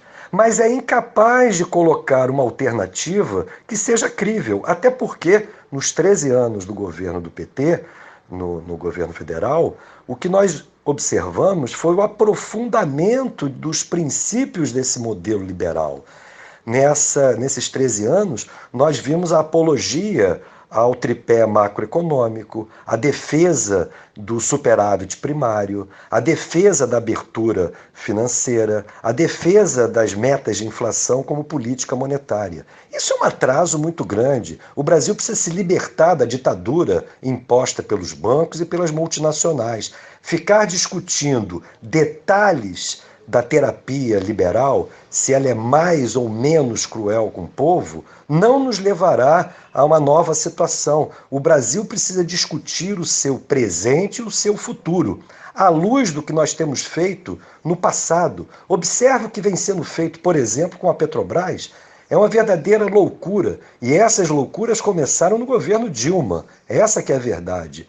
Então o PT tem muita responsabilidade sobre isso. Nós estamos vendo aí todo o desarranjo em termos de preço ao consumidor dos derivados de petróleo, da gasolina, do diesel, do próprio gás de cozinha. Então tudo isso é reflexo dessas opções que foram feitas nos últimos 30 anos e nós precisamos superar. Sem que a gente remova essa herança neoliberal, nós teremos cada vez mais dificuldades de enfrentar os dilemas econômicos. Por outro lado, o que nós temos no plano institucional é um jogo muito duro, onde cada vez mais a representação popular está subordinada, na verdade, às pressões do mundo capitalista. Observemos qual é a composição do Senado ou da Câmara de Deputados. Observemos como, por exemplo, os lobbies empresariais atuam dentro do Congresso. Enquanto isso, a massa de trabalhadores sofre com sucessivas rodadas de reformas da Previdência. Todos os governos, podemos dizer, do Fernando Henrique para cá, todos eles, Fernando Henrique, Lula, Dilma, Temer, Bolsonaro, todos colocam a variável do ajuste da reforma da Previdência como prioridade. Vocês acham que isso é por um mero acaso ou isso não é reflexo da pressão dos lobbies empresariais, principalmente de bancos e multinacionais? Nós precisamos reagir a isso, mas para tanto temos que ter uma oposição que seja coerente, que não abandone as suas posições originais e que defenda claramente um modelo que seja democrático, popular e nacional. Defesa do patrimônio nacional. Nós temos que recuperar determinados conceitos que no auge dessa hegemonia liberal se perderam. Conceitos de soberania, conceitos de desenvolvimento próprio a partir das nossas decisões internas e não das pressões de corporações multinacionais. Infelizmente, nós estamos perdidos nesse capítulo e eu tenho, de alguma maneira, muito pessimismo com o que pode vir aí no ano eleitoral, porque a discussão que deveria se aprofundar justamente na mudança da economia brasileira e na mudança das nossas instituições, tudo isso vai ficando à margem das preocupações da oposição. No plano institucional, o que nós temos é justamente a extrema-direita questionando, em determinados momentos, justamente a legitimidade do Congresso ou do próprio Supremo Tribunal Federal. E, ao mesmo tempo, a esquerda, nesses momentos, não tem alternativa. Ela se alinha com o centro político e defende o status quo. Convenhamos, é possível defender o status quo no Brasil, tanto no plano da economia como no plano da nossa institucionalidade, cada vez mais restrita, cada vez mais excluindo o povo pobre e trabalhador das suas grandes decisões? É evidente que não, mas a esquerda que nós temos hoje é uma esquerda desarmada. Ela não tem alternativas nem para a economia, nem para o imbróglio da institucionalidade nacional. Outra questão importante, Paulo, é que parte desse valor destinado ao pagamento do Auxílio Brasil, cerca de R$ 100 por família beneficiada, entra nessa conta como despesa temporária, ou seja, vale apenas para o ano de 2022 e ficaria fora do teto de gastos.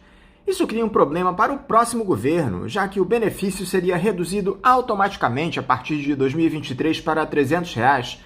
Teria de se buscar uma nova fonte de recursos para cobrir esse valor residual. Ou seja, o Bolsonaro deixa mais do que evidente que usa o programa assistencialista para angariar popularidade para ser reeleito.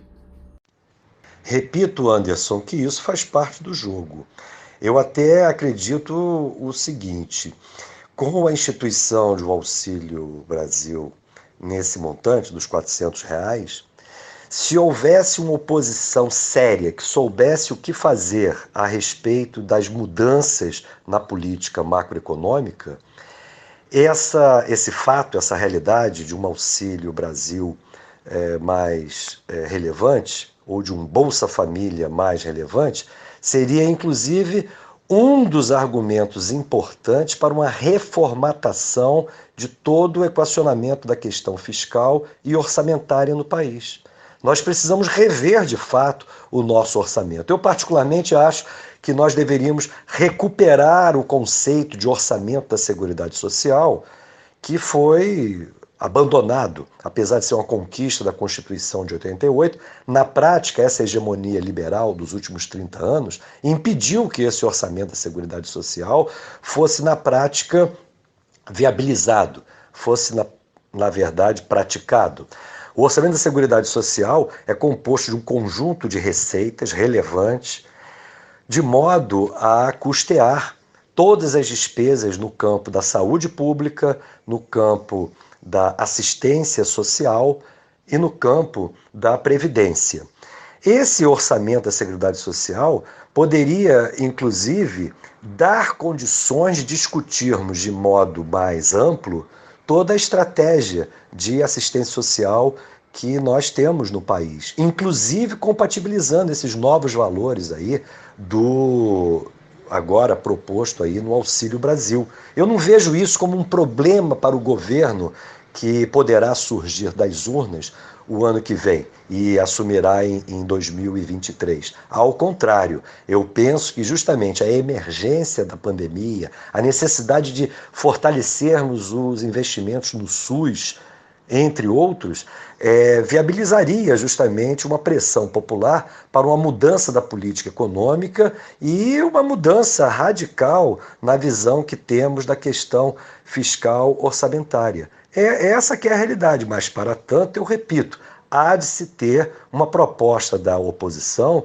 que seja crível e, principalmente, enfrente a oposição que virá dos setores de direita. É necessário enfrentar os banqueiros, é necessário enfrentar o agronegócio, é necessário enfrentar as multinacionais. O problema é que, no próprio campo oposicionista, e eu já chamei atenção aqui, me parece que não há entendimento a respeito disso. Eu me refiro especialmente a essas rusgas aí entre a turma do Lula e a turma do Ciro. Se alguém nesses dois grupos estivessem falando sério, no sentido de enfrentar o modelo neoliberal, o Ciro, inclusive, é mais audacioso nesse aspecto, é evidente que o Ciro deveria se entender com o PT e o PT deveria se entender com o Ciro. Mas não, ambos estão procurando se entender com quem?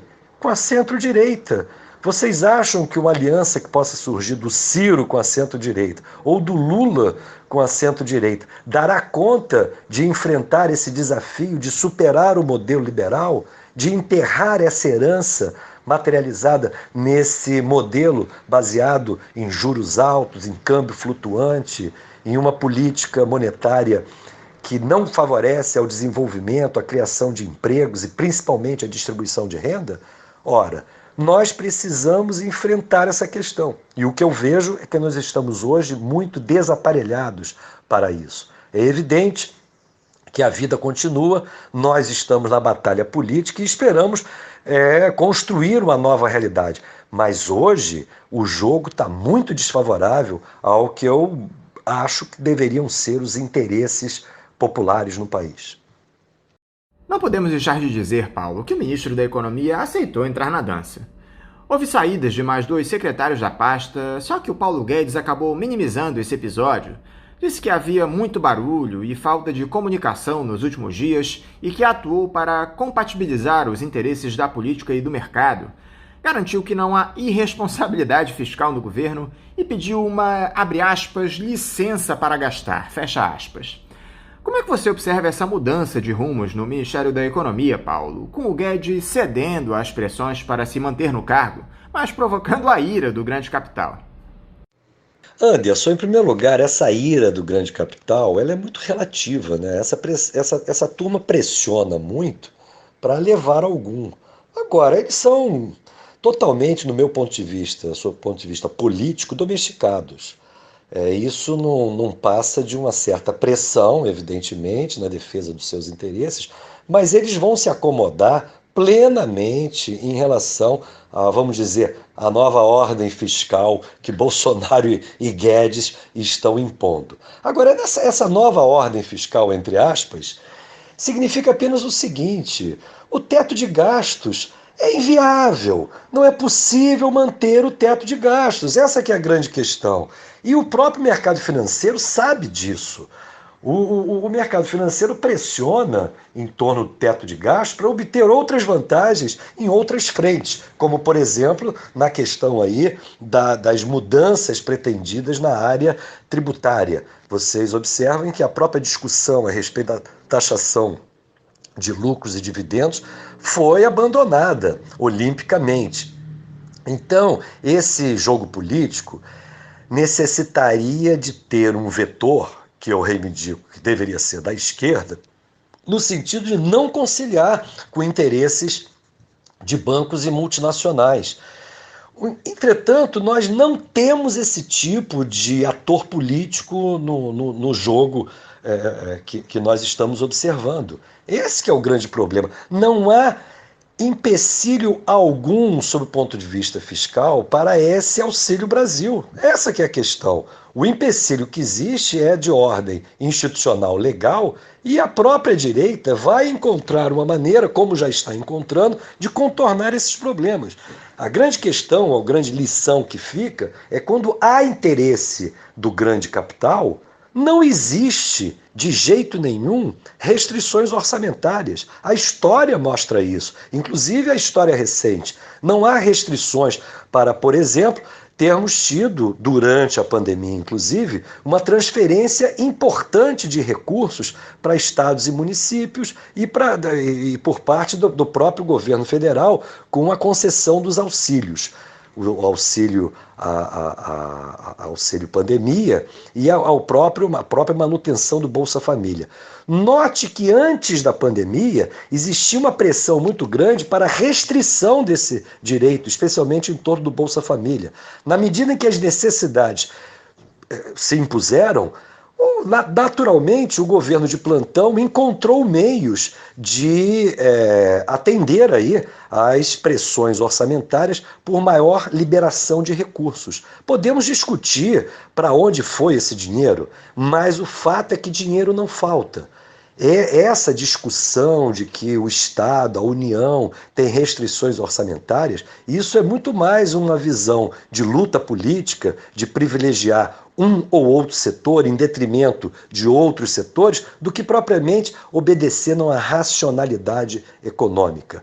Nós precisamos, na verdade, construir uma estratégia de enfrentamento da crise econômica fora dos parâmetros do neoliberalismo. Até porque, quando a crise se aprofunda, os próprios neoliberais encontram essas alternativas. O que não é possível é que a esquerda, que em tese defende uma nova visão de sociedade, uma nova visão de mundo, uma vez no governo, na verdade, opere na cartilha dos neoliberais.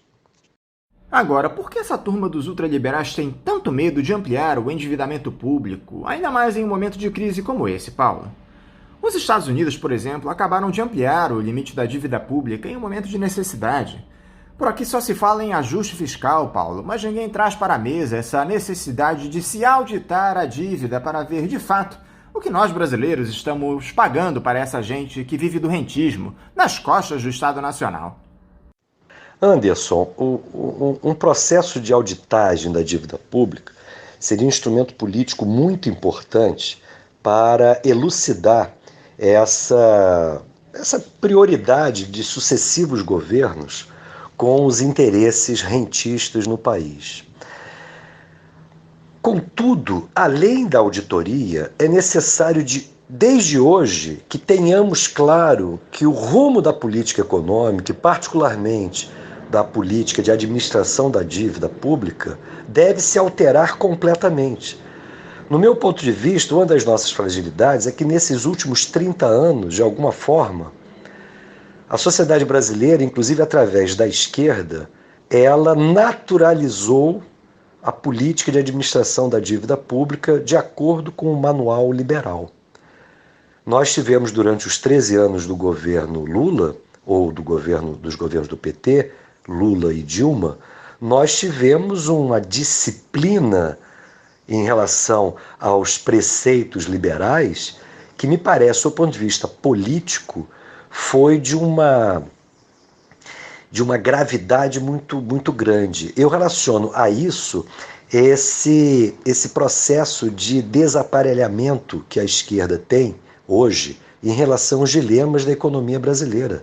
Nós temos que defender claramente que precisamos de uma política monetária expansionista, precisamos ter controle sobre o câmbio e precisamos, principalmente, termos uma política fiscal voltada para o desenvolvimento produtivo, a geração de emprego e a distribuição de renda e riqueza. Sem isso, nós continuaremos sujeitos à pressão de bancos e multinacionais. Eu diria o seguinte: bancos e multinacionais devem ser colocados no seu devido lugar. E para isso nós precisamos ter capacidade de, dentro do Estado, organizar um novo processo de desenvolvimento.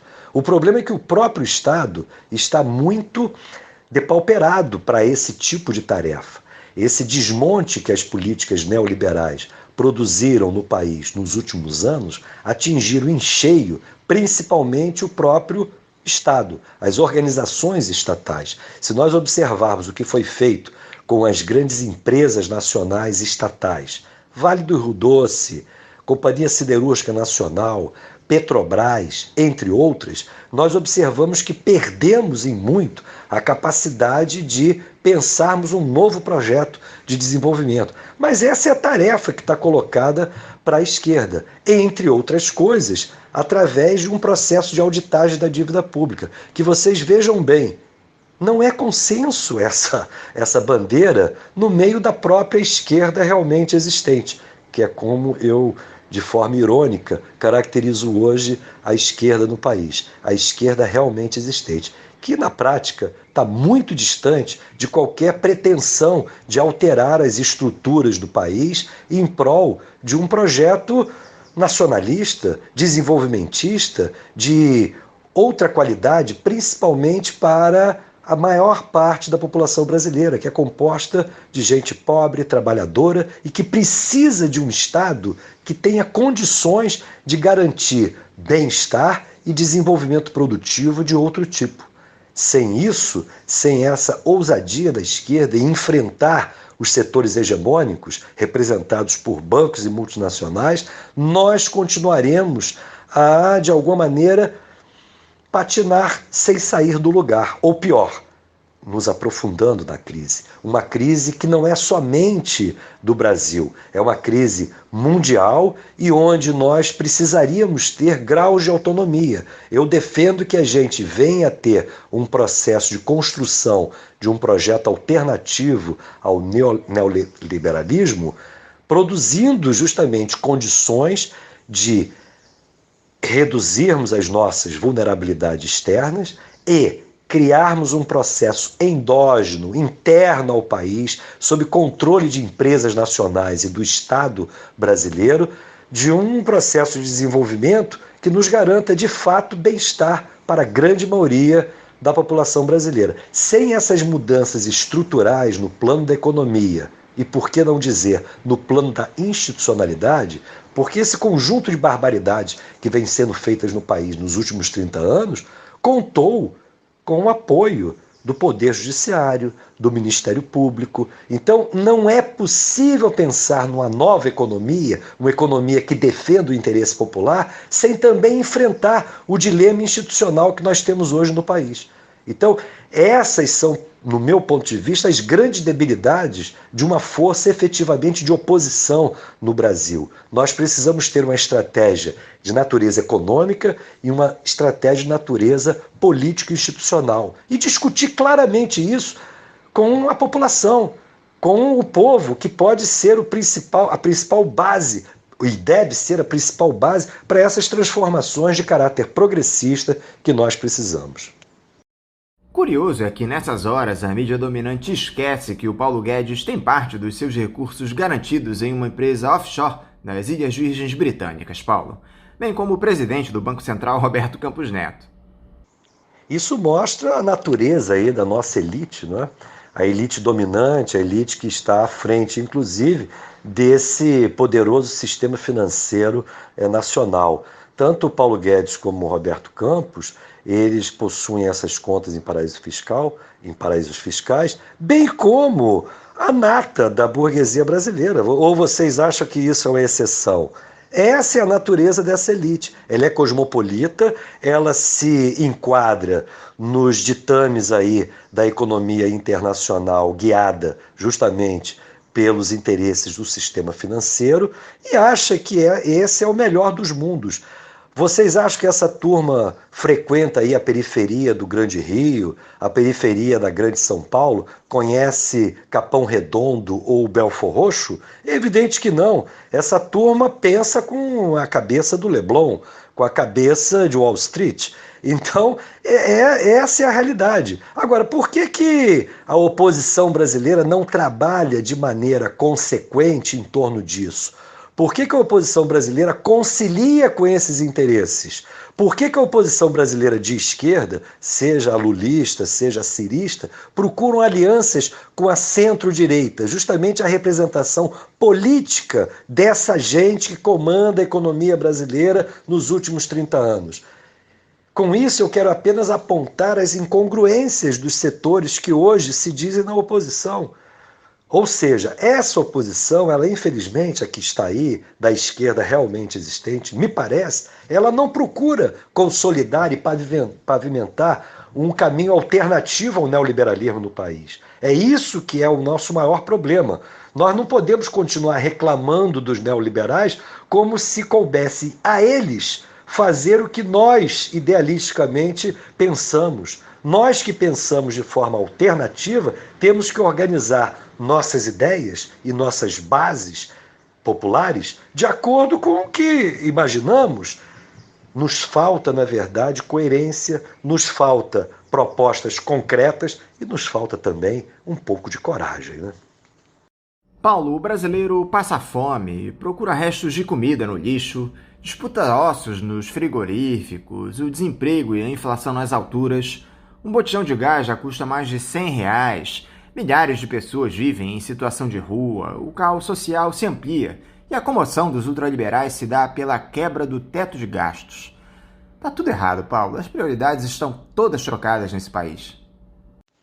Esse retrato que você tão bem traça, Anderson, dessa nossa realidade, mostra a incongruência daqueles que tomam decisões no Brasil. Você foi muito feliz em lembrar isso.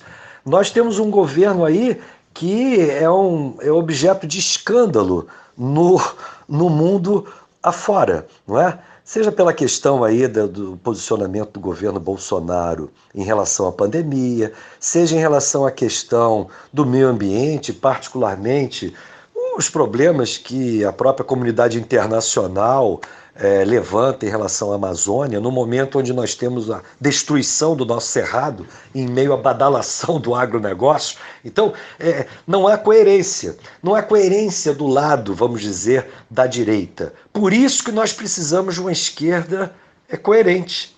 Então, nós temos um governo que atenta contra a saúde pública, atenta contra o meio ambiente em meio a esse clamor internacional, atenta contra direitos indígenas, atenta contra minorias, levando em conta aí a população LGBT e outras, atenta contra os interesses das mulheres e, ao mesmo tempo, nós temos aí essas manifestações de espanto por parte de economistas por conta do chamado teto de gastos.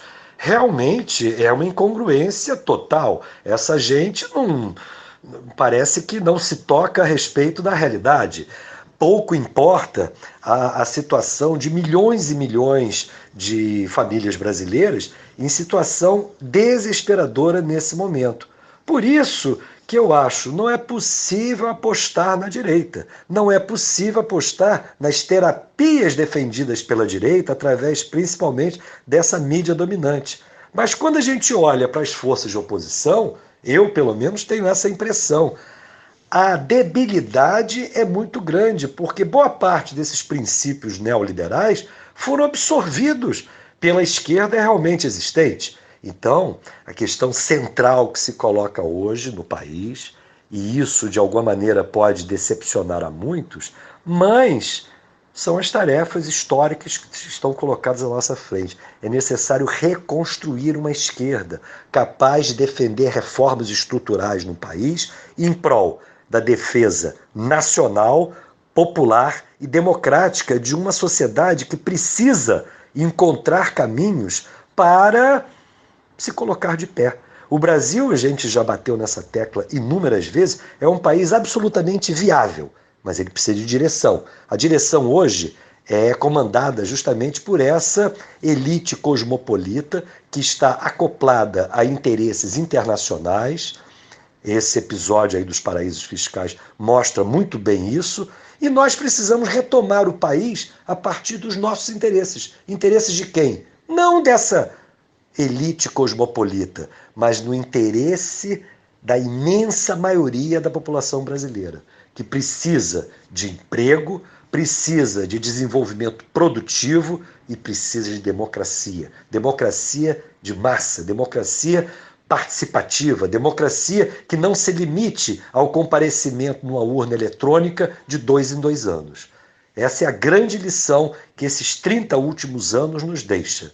Se nós teremos forças de oposição para reconstruir a esquerda, que é necessária, eu não sei. Mas essa é a tarefa que, sem sombra de dúvida, deveria hoje envolver a maior parte de todos aqueles brasileiros que queiram um Brasil diferente. Paulo Passarinho, mais uma vez, muito obrigado por você conversar aqui conosco no Faixa Livre. Eu quero te desejar um ótimo dia de trabalho e deixar aqui também meu forte abraço. Eu é que agradeço, Anderson, mais uma vez a oportunidade de conversar aqui com nossa família Faixa Livre e deixo a minha saudação a você, ao Chiquinho, a Celeste, a Natália e a todos os nossos queridos ouvintes, que eu estou com muita saudade.